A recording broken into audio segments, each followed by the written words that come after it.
Hey budget gardeners, Vita Loca here. Today I'm working on the south side of my house and I am trimming and cutting back all of my Dianthus. Join me today as I show you how I go about doing that.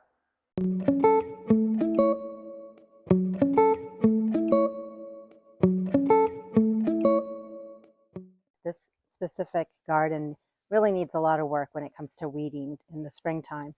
So the first thing I'm going to tackle is removing some leaves and also cutting back the Dianthus and the front border of the bed. There are two colors of Dianthus. There's a hot pink color as well as a white Dianthus. So I'm just going to go ahead and cut them back. I'll do some close-up shots and then I'll show you what it looks like afterwards.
All right, all done.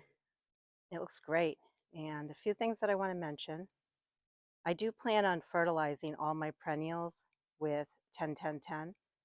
I suggest this is the best time of year for fertilizing your perennials. So do some research on the internet and use what is best for you and for your garden.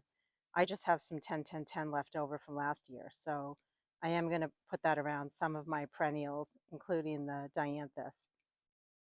You especially want to do that right before some rain or unless you're going to water it in. And you just want to be careful when fertilizing your perennials. You don't want to put too much down. I hope you found this video useful. If you have any questions on how to cut back Dianthus or any other questions regarding Dianthus, drop a comment below. And finally, make it a great day with gardening.